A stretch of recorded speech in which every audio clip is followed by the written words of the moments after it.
ये कहानी तलवार की खनक से ज्यादा स्वाभिमान की धधक से गूंजती है। एक ऐसा योद्धा जिसके शरीर पर 80 से ज्यादा घाव थे, फिर भी वो दुश्मन के सामने चट्टान सा अडिग खड़ा रहा। एक ऐसा नायक जिसने खंडित भारत को एकजुट करने का सपना देखा और जिसकी ललकार से बाबर जैसा विदेशी आक्रमणकारी भी कांप गया। वो थे महाराणा सांगा।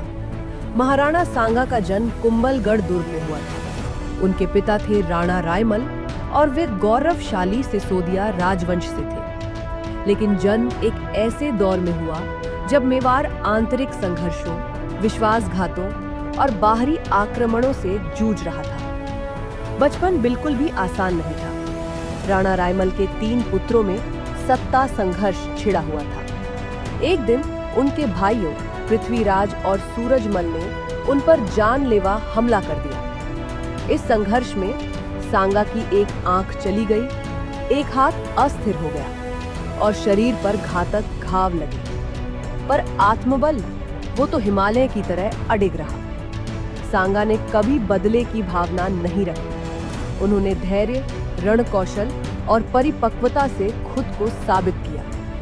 राणा रायमल के निधन के बाद कई राजनीतिक चुनौतियों और संघर्षों को पार करते हुए वो मेवाड़ के महाराणा बने। महाराणा सांगा का शासन सिर्फ तलवार का नहीं था, वो न्याय, धर्मनिरपेक्षता और लोक कल्याण का प्रतीक था। उन्होंने गुजरात, मालवा और राठौड़ों से संबंध मजबूत किए। उनका साम्राज्य उत्तर में आगरा से लेकर दक्षिण में गुजरात और पश्चिम में सिंधु नदी से पूर्व में गंगा के दोआब तक फैला था। सांगा ने धार्मिक सहिष्णुता को बढ़ावा दिया। हिंदू मुस्लिम दोनों को सम्मान और न्याय मिला। उनके काल में कई मंदिर, दुर्ग और कला संस्थाएं विकसित हुई। सुल्तान महमूद खिलजी द्वितीय, जो मालवा पर राज करता था, सांगा की बढ़ती शक्ति से घबरा गया था। सांगा ने उसे हराया, मालवा के अधिकांश क्षेत्र मेवाड़ में मिला लिए। लेकिन उन्होंने खिलजी को मारने के बजाय क्षमा कर दिया। ये थी राजपूती मर्यादा।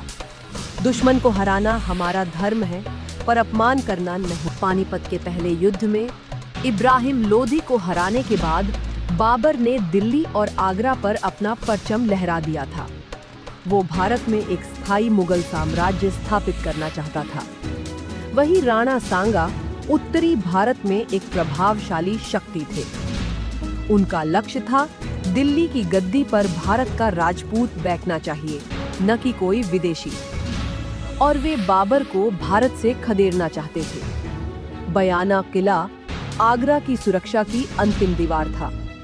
उसे कब्जा करने के लिए बाबर ने तोपें बनवाईं, हजारों सैनिक भेजे, पर अफगान निजाम खान ने मुगलों को हरा दिया।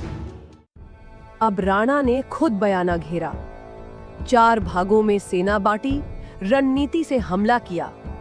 अफगान बाहर निकले, लड़ाई की, लेकिन हार गए। बयाना का किला राणा के अधीन आ गया। फिर सांगा ने भुसावर पर भी कब्जा किया। अब दिल्ली से काबुल तक बाबर की आपूर्ति रेखा टूट गई, जिससे बाबर के सैनिकों का मनोबल काफी गिर गया था। राणा सांगा और बाबर के बीच टकराव तय था। खानवा के युद्ध से पहले सैनिकों का मनोबल बढ़ाने के लिए बाबर ने एक अनोखी चाल चली। उसने जिहाद धर्म युद्ध का नारा दिया और सार्वजनिक रूप से शराब छोड़ने की कसम खाई। साथ ही उसने मुसलमानों से लिया जाने वाला तमगा नामक कर भी समाप्त करने की घोषणा की, जिससे उसकी सेना में एक नई ऊर्जा आ गई। उधर राणा सांगा ने एक विशाल राजपूत गठबंधन तैयार किया। इसमें मारवाड़, आमेर, ग्वालियर, अजमेर, हसन खां मेवाती, चंदेरी और यहाँ तक कि इब्राहिम लोदी के भाई महमूद लोदी जैसे प्रमुख शासक और सरदार भी शामिल थे। युद्ध शुरू हुआ। बाबर की सेना संख्या में काफी कम थी, लेकिन उसके पास एक बड़ा रणनीतिक लाभ था, तोपखाना और बंदूकें। उस समय भारतीय सेनाओं के पास ये आधुनिक हथियार नहीं थे और यही बाबर की सबसे बड़ी ताकत साबित हुई। राजपूत सेना ने अपनी पारंपरिक वीरता से लड़ाई लड़ी। उन्होंने मुगलों पर कई बार हमले किए, मगर बाबर के तोपखाने और बंदूकों ने राजपूतों को भारी नुकसान पहुंचाना शुरू कर दिया। इसी बीच एक दुर्भाग्यपूर्ण घटना घटी।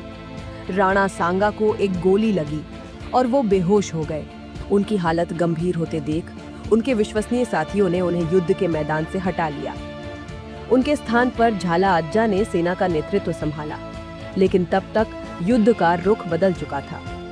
राजपूत सेना में राणा सांगा के चले जाने से निराशा फैल गई। इस युद्ध में बाबर की निर्णायक जीत हुई। खानवा की हार के बाद भी सांगा ने हार नहीं मानी। उन्होंने कसम खाई, जब तक बाबर को हराकर नहीं लौटूंगा, चित्तौड़ नहीं जाऊंगा। उन्होंने पगड़ी त्याग दी और सिर पर प्रतिज्ञा का कपड़ा बांध लिया, लेकिन इतिहास को ये मंजूर नहीं था।